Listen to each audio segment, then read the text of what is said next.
Genesis Kapitulo 37, si Jose at ang kanyang mga kapatid. Nagpaiwan si Jacob para manirahan sa Canaan, ang lupaing tinitirhan din dati ng kanyang ama. Ito ang salaysay tungkol sa pamilya ni Jacob. Nang 17 taong gulang si Jose, nagbabantay siya ng mga hayop kasama ng kanyang mga kapatid na mga anak ni Bila at ni Zilpa, na mga asawa ng kanyang ama.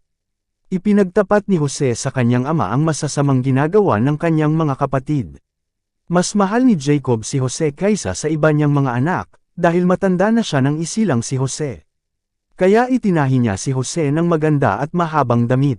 Pero nang napansin ng mga kapatid ni Jose na mas mahal siya ng kanilang ama kaysa sa kanila, nagalit sila kay Jose at sinabihan ito ng masasakit na salita. Isang gabi, nanaginip si Jose. Nang isalaysay niya ito sa mga kapatid niya, lalo silang nagalit sa kanya.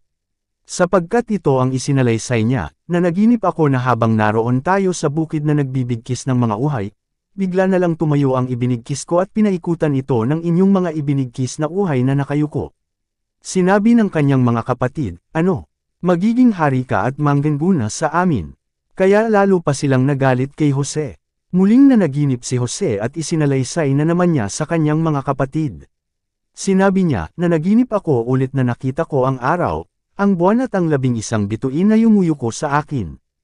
Isinalaysay din ni Jose ang panaginip niya sa kanyang ama pero nagalit din ang kanyang ama sa kanya. Sinabi niya, ano ang ibig mong sabihin? Na kami ng iyong ina at ng mga kapatid mo ay yuyuko sa iyo. Nainggit ang mga kapatid ni Jose sa kanya, pero si Jacob ay sinarili na lamang ang bagay na ito. Ipinagbili si Jose ng kanyang mga kapatid. Isang araw, pumunta ang mga kapatid ni Jose sa Shechem para magbantay ng mga hayop ng kanilang ama. Sinabi ni Jacob kay Jose, ang mga kapatid mo ay naroon sa Shechem na nagpapastol ng mga hayop. Pumunta ka roon at tingnan mo kung maayos ang kalagayan ng mga kapatid mo at ng mga hayop. Bumalik ka agad at sabihin sa akin. Sumagot si Jose, opo ama. Kaya mula sa lambak ng Hebron, pumunta si Jose sa Shechem. Nang naroon na siyang pagalagala sa bukid, may lalaking nagtanong sa kanya kung ano ang hinahanap niya. Sumagot siya, hinahanap ko po ang mga kapatid ko. Alam niyo po ba kung saan sila nagpapastol? Sinabi ng lalaki, wala na sila rito. Narinig kong pupunta raw sila sa Dothan. Kaya sinundan sila roon ni Jose at nakita niya sila sa Dothan. Malayo pa si Jose ay nakita na siya ng mga kapatid niya. At bago pa siya makarating, binalak na nila na patayin siya. Sinabi nila, paparating na ang mapanaginipin. Hali kayo, patayin natin siya at ihulog sa isa sa mga balon dito. Sabihin na lang natin na pinatay siya ng mabangis na hayop. Tingnan nga natin kung magkakatotoo ang mga panaginip niya. Nang marinig ni Reuben ang balak nila, pinagsikapan niyang iligtas si Jose. Sinabi niya, huwag na lang natin siyang patayin. Ihulog enyo na lang siya rito sa balon sa ilang, pero huwag ninyo siyang papatayin. Sinabi yun ni Reuben dahil plano na niyang iligtas si Jose at ibalik sa kanilang ama. Kaya pagdating ni Jose, hinubad nila ang mahaba at magandang damit nito, at inihulog sa balon na walang tubig.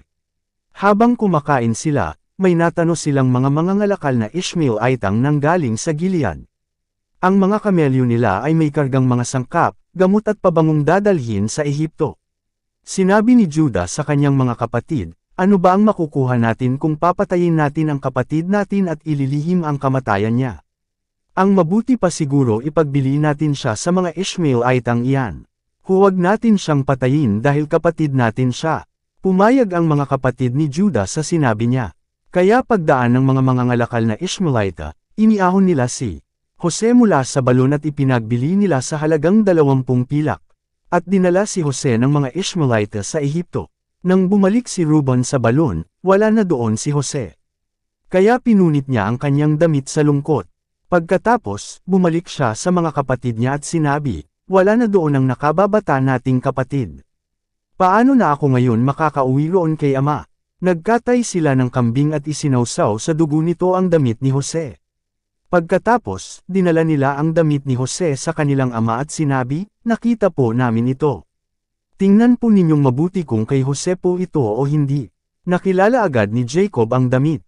Sinabi niya, sa kanya ito. Pinatay siya ng mabangis na hayop. Tiyak na nilure-lure siya ng hayop.